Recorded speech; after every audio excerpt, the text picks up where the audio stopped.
What's up, guys, and welcome back to the NRL Fantasy Scout Podcast. I'm your host, Connor, and today I'm joined by Sandro. How are you going? I'm pretty good. I'm excited to talk about the wing fullback because I'm actually struggling quite a bit with who to pick.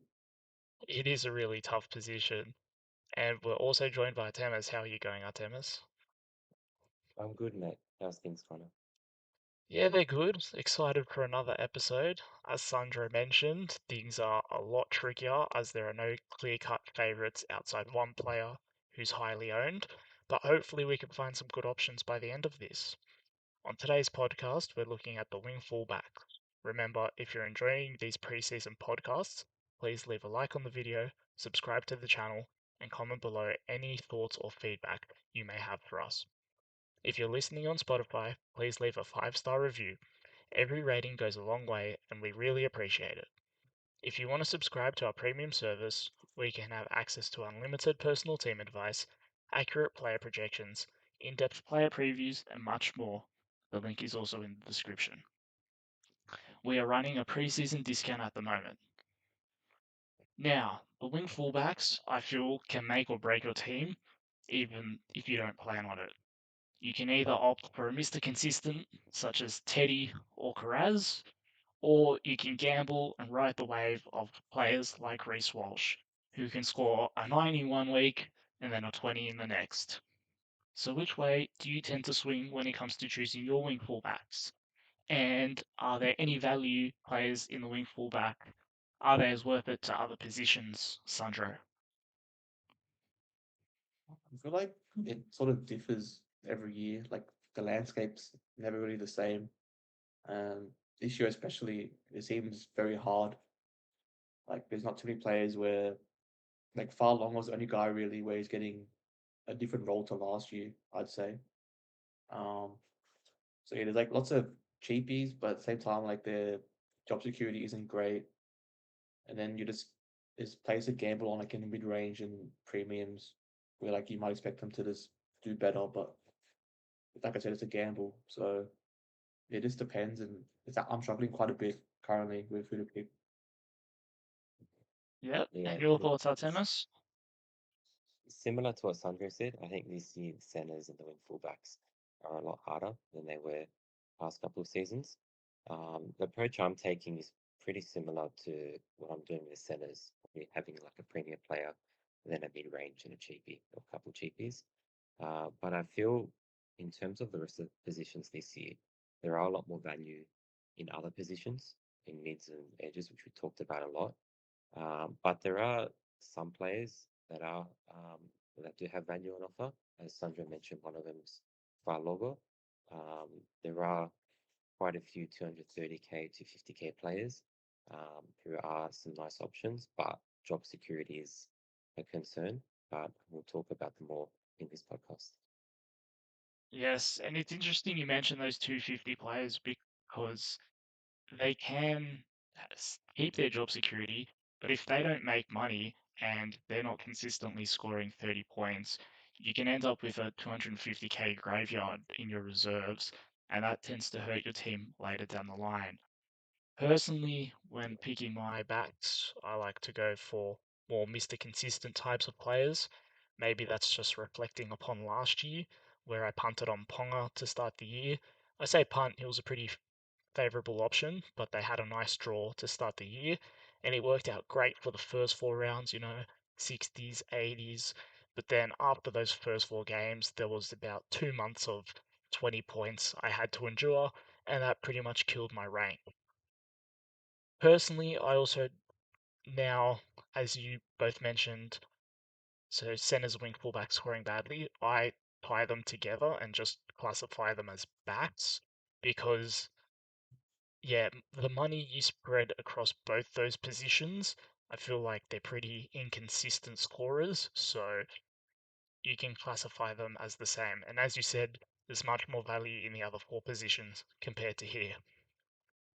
So to sum it up, I stick with more consistent backs that I believe have a bit of upside. But with that, let's jump straight into the premiums. Top scorer of last year, Jimmy Tedesco, comes in at 684k, priced at 54 points. He's been a great scorer over the years. Does he start in your side, Sandro? He's not in my team currently. I don't mind him, but the big question mark here for me is Teddy's another year older. DC comes in, who should like have quite a big role. I imagine even if he's at 5'8", he should still do a lot of playmaking. Like, does he take away from Teddy? Does Teddy get as much freedom and ball? So yeah, that's my question mark, and for that reason, I don't have him currently. Yeah, look, I agree with Sandra, but I think as well, I mean, Teddy's a class player. Still think he's going to be having his hands on the ball a lot. I do feel he'll be scoring around what he's priced at, but for me, I'd rather wait and bring him in halfway through the season, especially during Origin, where he's probably not going to play. Edwards will be the starter, unless there is an injury to him. But yeah, I don't mind him as a player to start, but I'd rather just wait and then bring him on later. Yes. Now, I've just thought of this on the spot, but reflecting on what I've seen in the trials the past 2 days, especially the Penrith Cowboys game where a lot of them happened, the new rule change of the 6 again restart being inside outside the 20 meters instead of outside the 40 meters means there's going to be a lot more restarts, and we're essentially going back towards that 2021 season where Turbo had his breakout and the game was just really fast. Like the NRL is moving towards that. So, do we reckon that will help the wing fullback position? Because James Tedesco, that year, he averaged 60 points. So, do we reckon these rule changes can get him back to that 6 points of value, Sandro? Potentially, I probably prefer to watch and see how it actually impacts things. And also, that was what 5 years ago now. Teddy's not as quick and as agile as he was. So yeah, like it potentially could happen, but I'd rather wait and see. Yeah, no, I'm the same as Sandra. Rather wait. I think definitely some wing fullbacks will benefit from the rule change. But who they will be, we'll find out soon. But yeah, I'd rather wait, Teddy, on that. Yeah, I like Tedesco mainly because I think the Roosters are a much more dominant team this year and they are favourites to win the comp. And when they're favourites to win the comp, he does well with attacking assists, like their back line moves very well.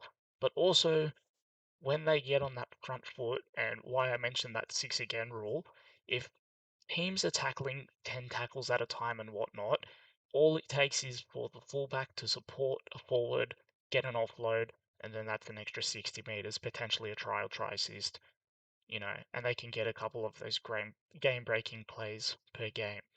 So, whilst I'm not starting with Tedesco, and I think his age won't really matter because the Roosters are set up such that he doesn't have to do much of the carrying, and his role is benefited for their system. So, I think he will score high 50s, 60s, and is slightly undervalued, but too much money to start the year. I think there's more value to be made elsewhere.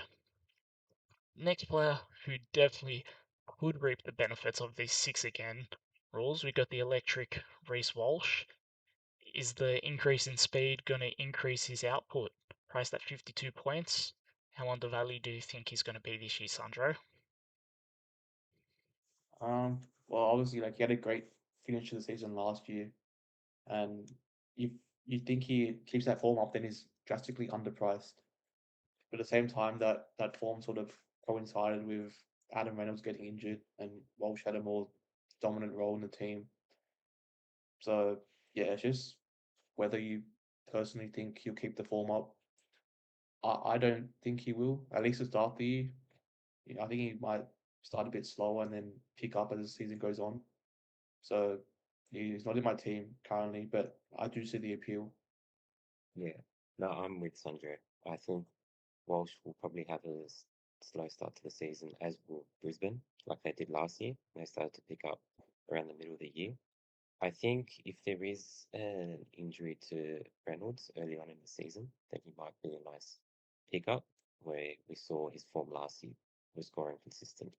I think he had a few 90 games, 90 scoring games. But yeah, I feel Brisbane starts slow, and I think Walsh um, will drop a little bit and then pick up later on in the year.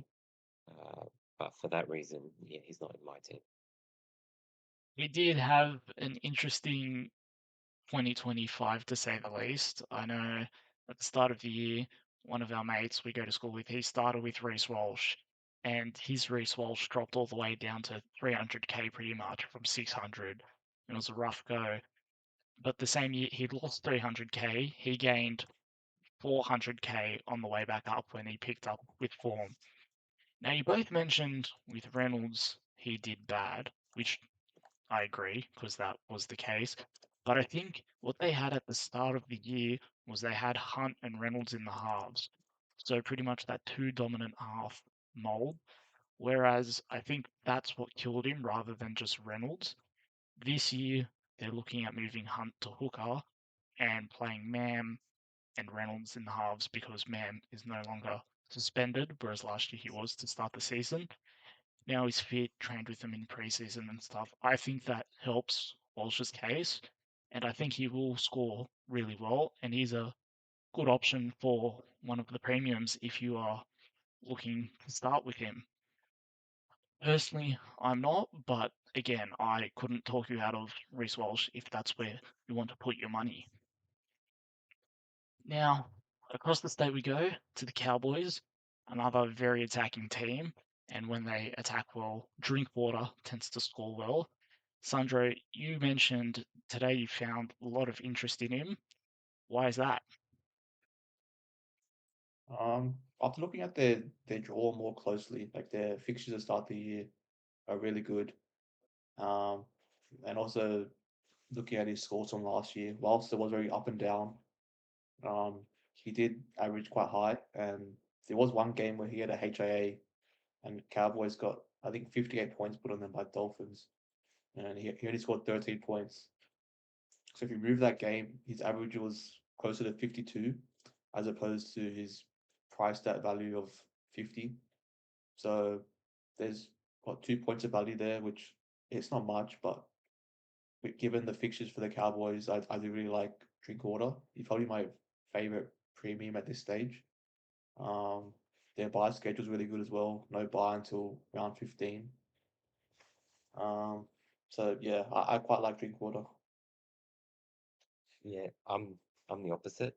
Um, I know they've got very good buys. Oh, sorry, very good fixtures to start the season, and I think in our FDR as well, when we've had a look and we've done the stats, the first 5 games, I think they've got the easiest compared to the rest of the teams. And Sandra mentioned the buy in round 15.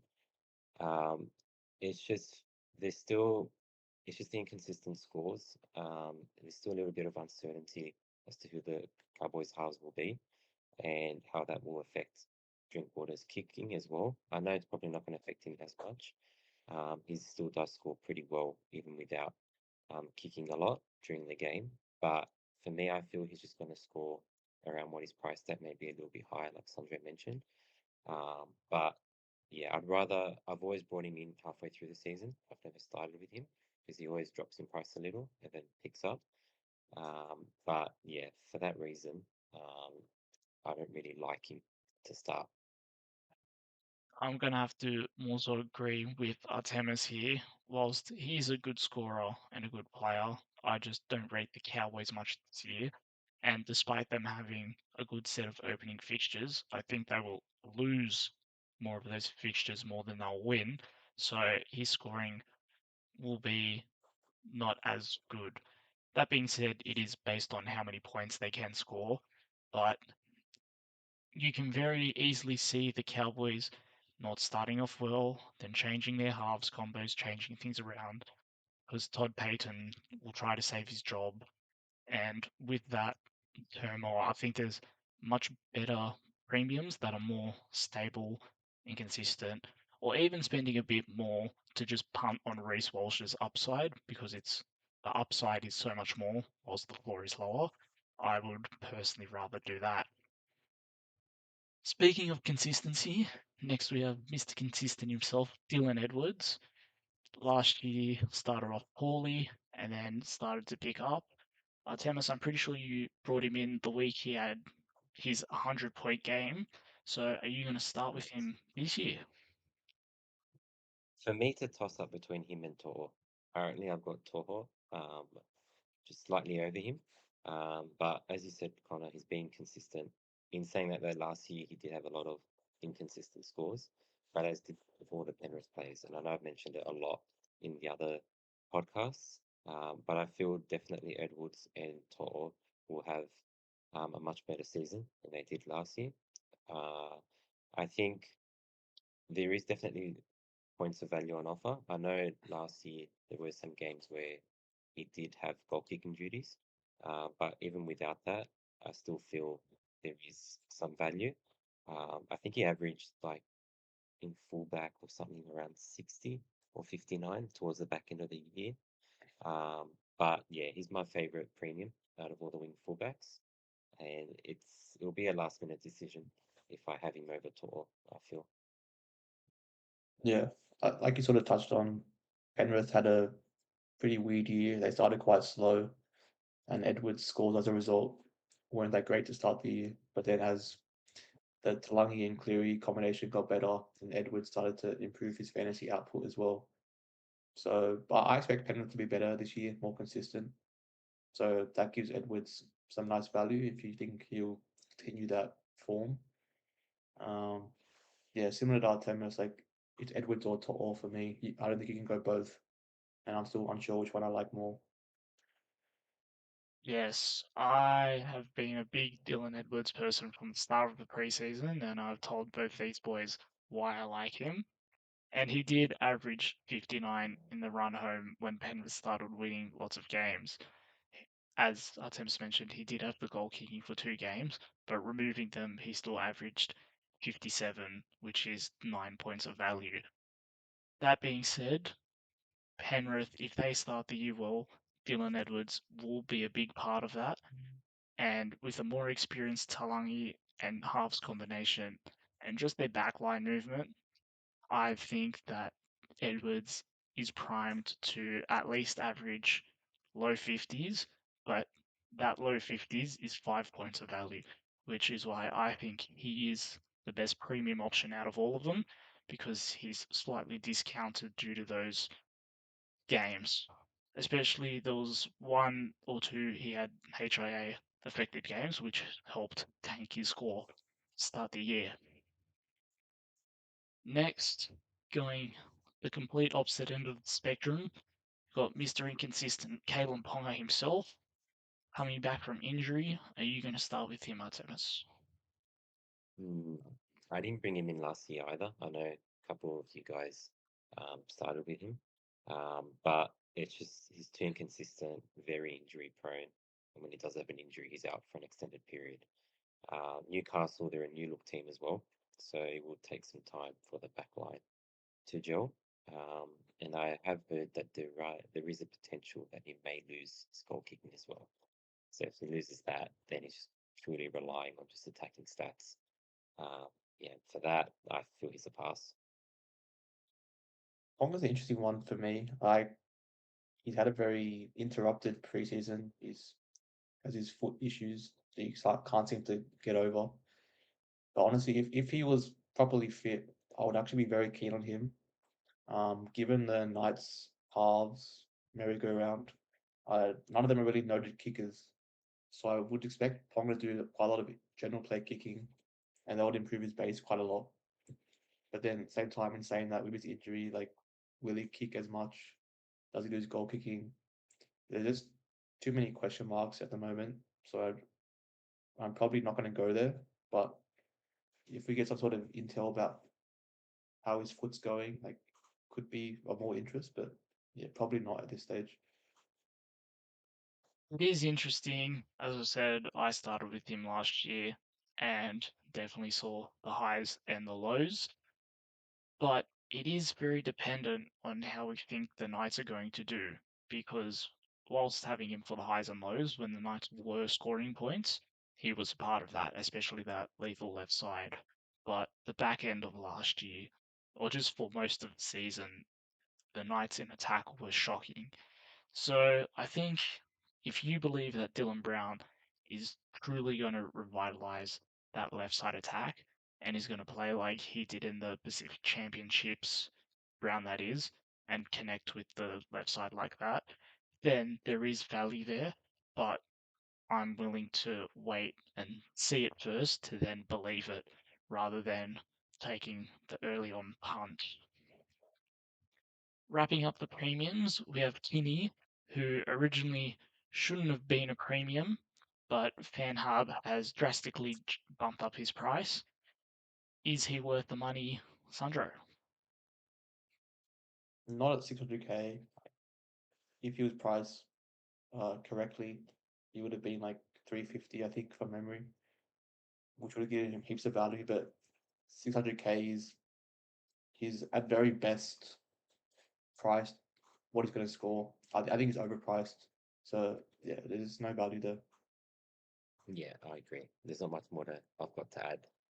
If it was cheaper, definitely than what it should have been, but other than that, I'm not going to spend that much on it. I can't justify it. Yeah, there's too much risk just investing in the Titans attack. Unless it's Campbell with his consistent kick meters. I don't want to touch any of it, especially in they just have such drastic changes across their whole lineup to start the year. So again, the Titans are another got to see it before I believe it first. And that wraps up the premiums. Now, moving on to the mid ranges. Our first one is highly owned, but we don't expect him to start. Trey Fuller, 550k. What are your thoughts, Sandro? If he starts, he's a good option, of course, but it seems highly unlikely. Um, like Herbie Farnworth, he's the best left center in the world. Hammers, if he plays center, he only plays on the left. So unless the injury to Herbie and Hammer goes to left center, then I don't see a world where Fuller starts. Yeah, no, I agree. And I think in a world where Fuller does start, then he does become a very nice option. I mean, we've seen the scores he put up playing fullback, and it's pretty good. But yeah, unfortunately, we don't see him starting, and for that reason, and I'm actually pretty surprised with the high ownership. But yeah, he's an avoid. What He's not that about highly owned. Is I, he? I I just thought it was checked. above. Last time I I think he checked, was it was. higher. Oh, was He's he? 5.4% now. so Oh, it's okay. dropped. Yeah. Okay. What So he about was in a higher. world where Avarillo doesn't start, Colbo is in that right center, and Fuller starts on the wing? Because until Bostock's back, because I think there's been some rumors about that, but is that enough for you to start with him? If that's the case, if the lineup turns out like that, or no? And he moves to the wing with Herbie. Yeah. So if he's outside Herbie, would I we think, think that's good? well, for me, it's the same reasoning I'm going to apply with Cobbo, who we'll talk about later on. I feel whoever's on the wing with Herbie might not get as much ball. I think Herbie will get a lot of the ball and will be running it more, um, and only passing it in some cases. But yeah, I think whoever's paired up with Herbie on the wing, I don't know, you boys might have a different opinion, but I don't think they're going to score well fantasy wise. Couldn't agree with you more. That's my same thoughts. Yeah. Yeah, Herbie's a massive hog. We saw a few years ago when he played with Osako, like he didn't pass to Osako. Um, but even if that does happen and Fuller's on the wing, like 550k for a 5'6" winger or whatever he is, his base won't be that good. I don't think he's not really as strong as like the or Tamale types. Yeah. So nah. All I've gathered is pick Herbie, not Fuller, and I couldn't agree anymore. All right. I didn't say that. No, that's what the summary was.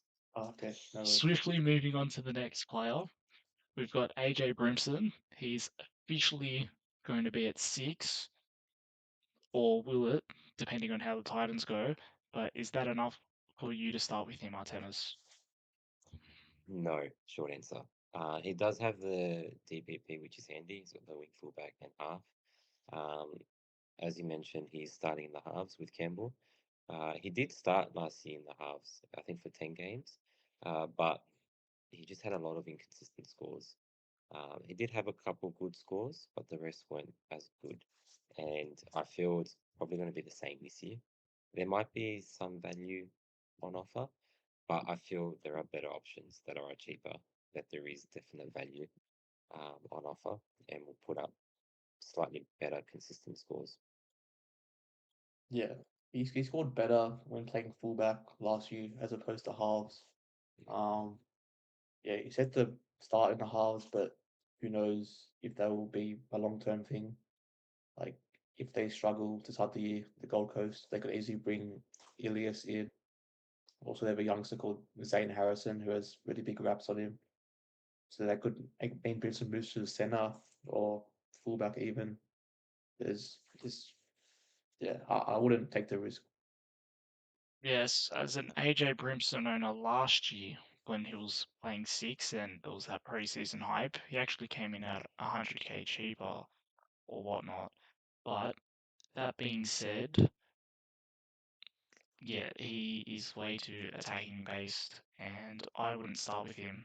Like the amount of times he began a game, scored 20 points until the 75th minute, and then scored a try at the end to boost his score to 40. That's just not sustainable. So for that reason, I'm fading Grimson to start the year. Our next option, To'o, he's one of your favourites. Please explain why, Sandro. Well, it's just made due to the fact that Penrith had a poor year last year. Well, poor for their standards. Um, and Toto's his try rate was the lowest of his career. He only had 0.4 tries per game. So I would expect that to increase and Penrith to be a lot stronger. Um, Also, another thing, Toto, he kept sort of changing sides on the wing last year, but now it looks like Alamoti's found a home on the right wing.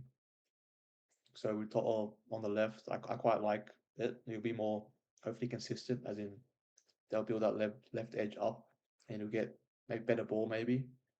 But yeah, the main thing is that I think penalty will improve and Toto will improve with that. Yeah, look, I don't really have much more to add. I already mentioned earlier, it's between Toro and Edwards for me. It's just a matter of who I feel will put up more consistent scores and whether I can actually spend that little bit extra and get Edwards. I know Penrith have quite a hard fixture to start the year. I think the top 6 games, like the only easy game, if we call it easy, is Para, and then probably the Dogs.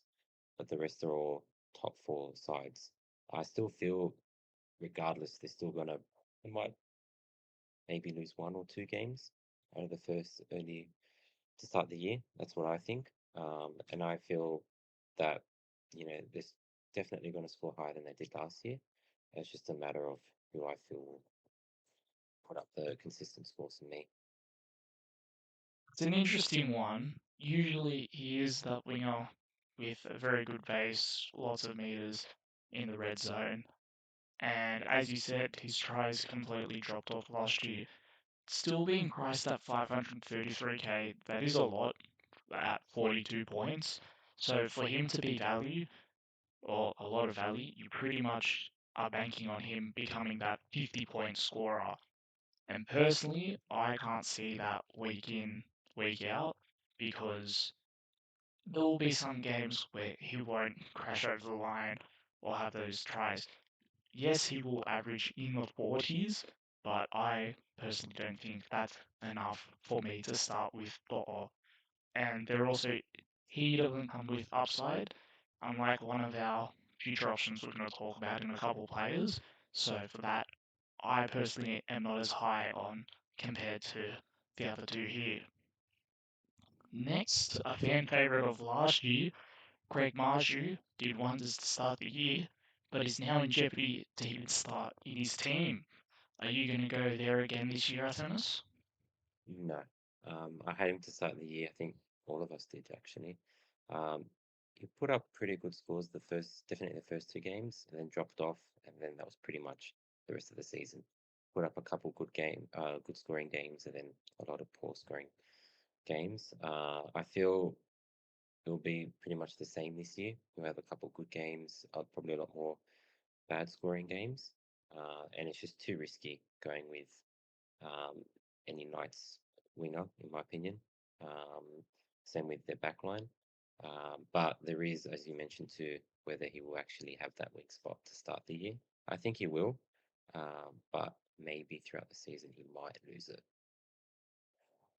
Yeah, pretty much what Tema said. Like, we don't know if he'll start on the wing yet. Even if he does, how long does he have the spot for? Fletcher Sharp could easily move out there, or Fletcher Hunt. They have a few options. So I think it's just too risky, despite how good he was for us to start the year last year. I'm not going there again. Yeah, I don't think he's going to play because whilst he was great in meters in the red zone and out of trouble, his ball security is just not the best. And for that reason, I think his job security, like his ball security, is just not good enough to start with. Now, this next player is the high upside one I was talking about.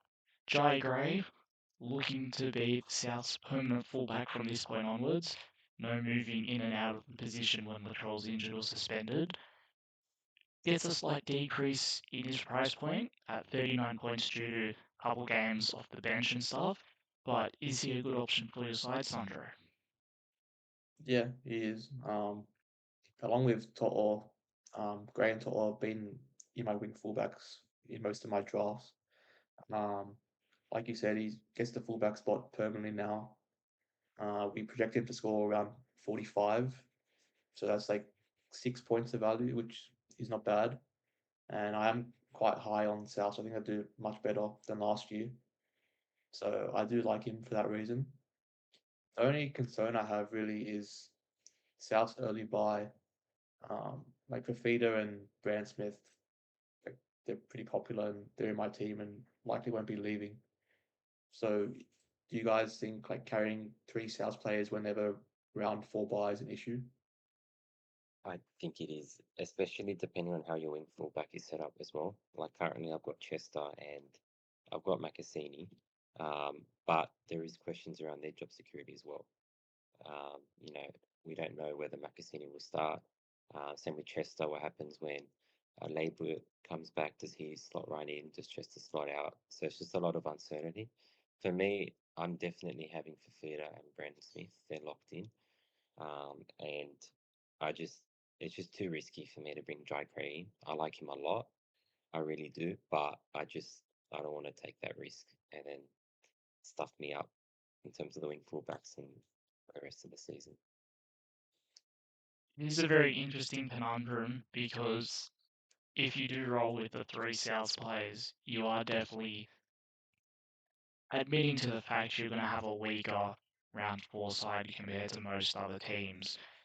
However, in terms of having a full squad, I don't think that would be an issue because, knock on wood, it is quite early on in the season, and I don't think two other players would be injured. That being said, there could easily be two HIAs in round three, and then they have the 11-day stand down, and that could completely blow up in my face. But I am willing to take the risk on Jai Gray and, yeah, essentially punt on round four, having enough players to fill my squad, because I do think he can average mid to high 40s, maybe even creeping up into the 50s, because he has very good at work ethic. Souths will see much more attack compared to last year, and I think he's a great option. And yeah, Souths, they're looking good this year. Next, CNK, slightly underpriced due to a lot of centre and HIA affected games. With that being said, is he an undervalued person you're looking at for your team, Artemis? To be honest, I didn't really think of him as an option until I saw Sandro put him as an option. And then when I looked into it and Sandro did some stats and found that, the average was his average at fullback was quite high with Metcalf in the team compared to without. I think to start the season with Metcalf out probably till round 10, I think. Um, I don't think he's worth bringing in. He might be a nice option to look at, um, but to bring him in, I'm not too sure. It just depends on how the season goes. But yeah, I'd never consider him to start the season and hasn't really changed my opinion at all. Yeah, if Metcalf was fit, I would like him a lot more. But obviously, Metcalf's out round 7 to 10 is the time frame currently. So for that reason, I think Warriors will also struggle to start the year until Metcalf is back. So at this stage, I think he's one to look at when Metcalf does come back to the team, but probably not to start with. Yes. So the difference is with Metcalf, as you said, 47 is what his average is, but without, he only averaged 40.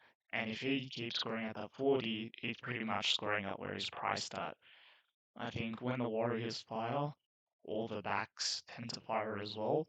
But no offense to Tanner Boyd, when he plays, I think they're pretty stale in attack, and he just doesn't provide the flair for the backs to create space and all that. So CNK is not one I'm starting with.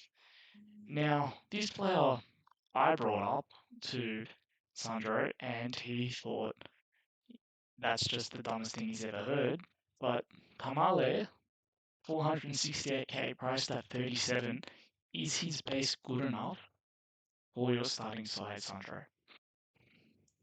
I've changed my tune a bit on Tamale. I thought it was quite a strange pick when you first suggested it, but then after looking into it, then I don't mind it. I sort of see him as like a Brian To'o 2.0 sort of player, like similar play style, really good base, lots of tackle bust. And I do think Tamale will improve. We often see wingers get better in their second season. Um, so yeah, like he was a very good cash cow last year, and then he got injured. So we're actually getting a slight discount because of that injury affected game. That's already 2 points of value. But then we also think he'll probably improve quite a bit just naturally. So if you can get towards like that low 40s, mid 40s sort of score, then there's quite a lot of value there. Um, Another point to add is Ethan Strange is moving to the right side with Sanders to the left half and Tamale plays on the left. So I think that could be a benefit actually because Strange is a bit of a hulk. He loves to run, and Sanders is more of like a pass first sort of half. So maybe Tamale gets more ball. We did see him be quite isolated last year. So yeah, I quite like Tamale. Yeah, look, I'm gonna be honest. Well, I didn't really think of Tamale was an option until I actually saw your team reveal, and then I was like, you know what, let me look into it.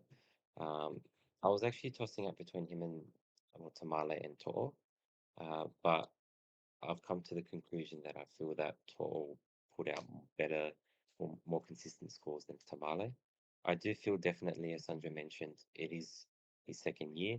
He will get better, and also the fact that Strange moving to the other side, it definitely could benefit Tamale. But I just feel To'o will just put up slightly more consistent scores than Tamale.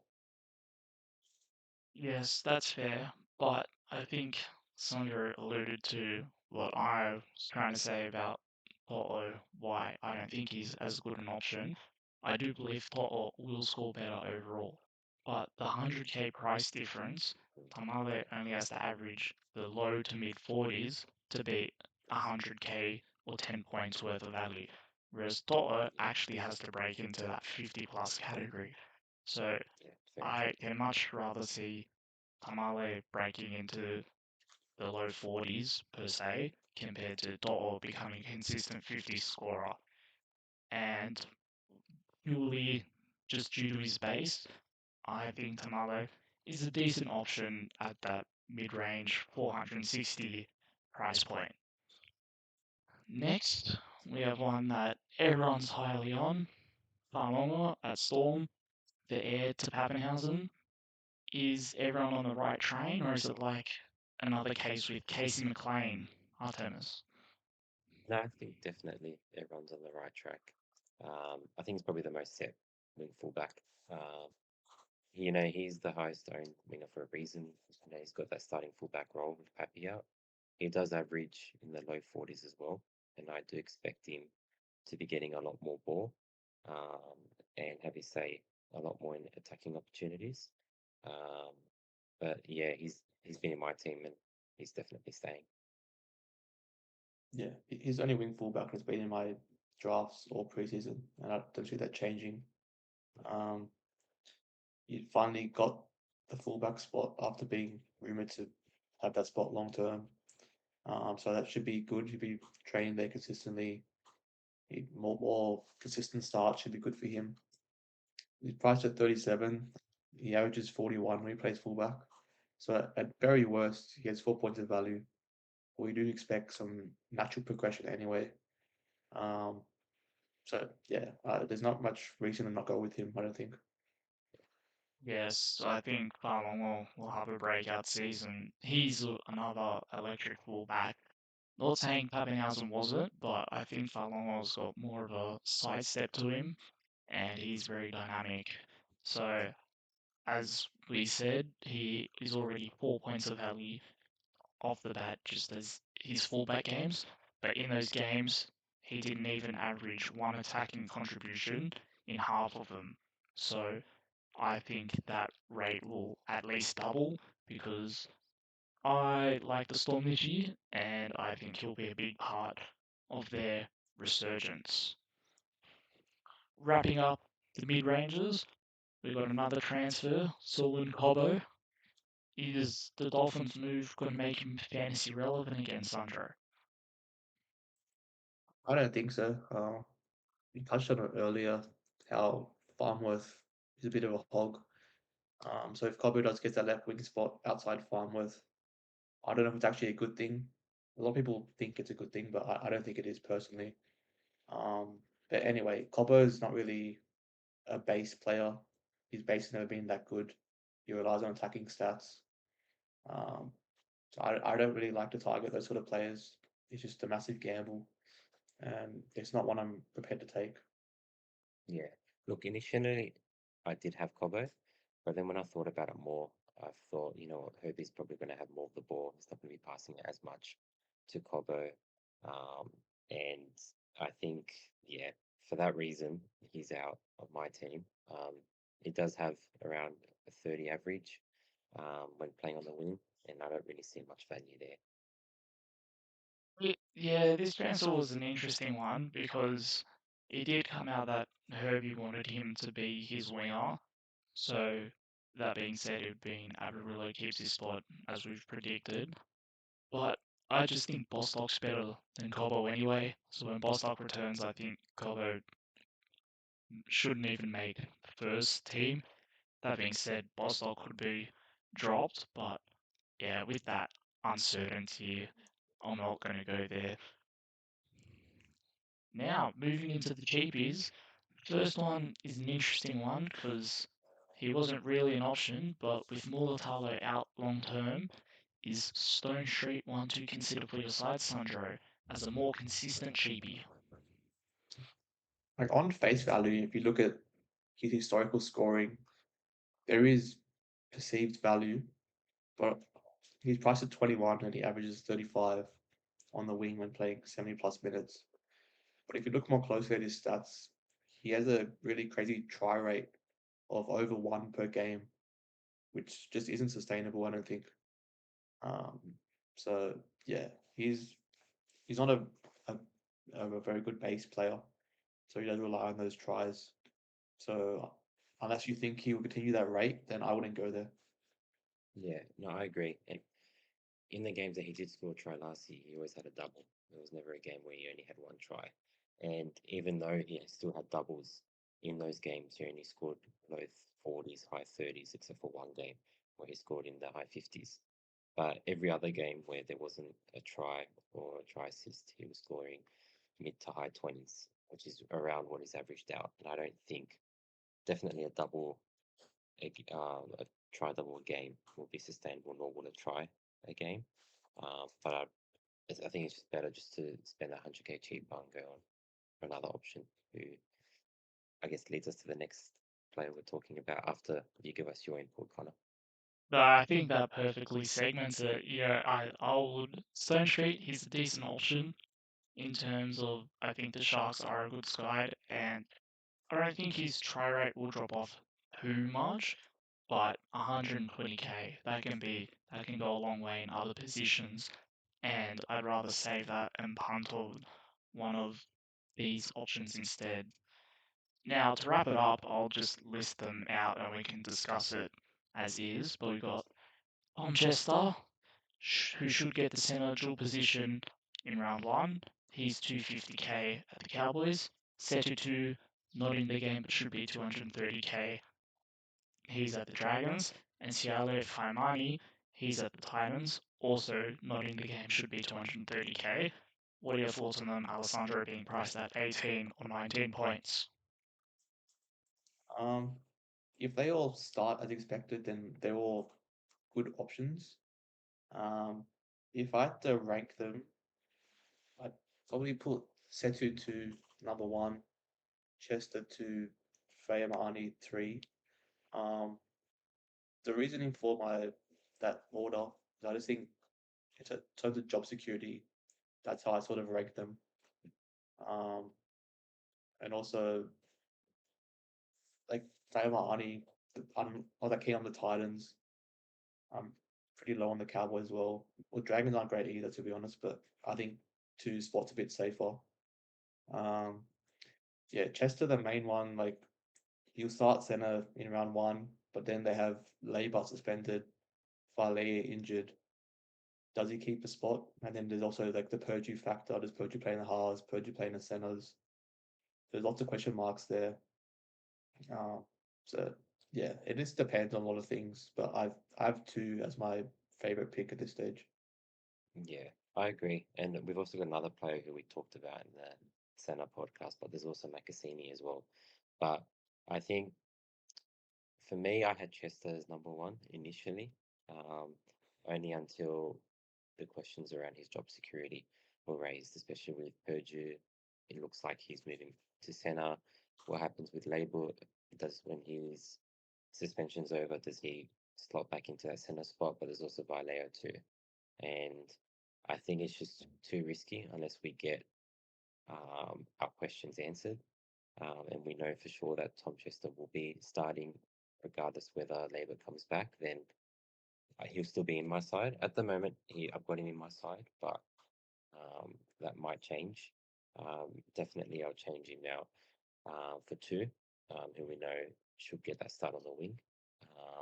But yeah, there's also Makasini as well. So there's quite a few options, but it just depends. I mean, it all comes down to job security, really. Yeah, it's an interesting one, and I think a lot of us are going with at least 2 or 3 of these players in our drafts, going quite cheap at the wing fullback. But it could look like we're going to be forced out of that just due to job security. Setu 2, he looks pretty set because, well, I know watching the trials doesn't really count, but in the Dragons game against the Rabbits in Charity Shield, he was, I think, their best player. And in the back line, their other backs like Sully, Sloan, they just didn't look good. So I think two, that is correct in Flanagan saying that he will get the starting role. Chester's an interesting one because over the trial period where Cowboys played their strongest squad, he was injured. So we don't actually know if he should have been playing over Labot. But then, as we saw, Labot, he was suspended for a dangerous tackle. But then the interesting one is when Vailea comes back, will he slot into the squad straight away? If it was down to me, I'd think no because I don't rate Vailea and I'd rather, train up a younger player. Sure, Chester will make mistakes, but he's got the athleticism and talent to at least surpass Vailea at this point. And then Faimani, he's on the Titans, and yeah, Titans wingers, relying on them for base is pretty painful. So Faimani, not going to look at. Who, definitely my squad. Chester will probably be my squad, although reluctantly, but I'm willing to gamble on it. And that being said, Makasini, because I saw in that NRL Online leak from their Tigers media day, he was wearing the 5 jersey. Probably willing to gamble on that too in my starting squad because obviously Tigers don't play that first round bye. But yeah, that wraps up the cheapies. And that wraps up the final positional analysis for this preseason. Again, the wing fullbacks are a tough position, but hopefully this helps you. Thank you all for listening to another episode of the podcast. We love and appreciate all your support and feedback. So if you're enjoying the podcast, please like, comment, subscribe, or rate it 5 stars depending on the platform you're listening to it. In the next episode, we'll be diving into the Vegas team lists and talking about all the fantasy relevant news in the run home to the start of the season. Don't forget about our limited preseason offer on our premium service. The link is in the description. And with that, we'll see you all in the next one.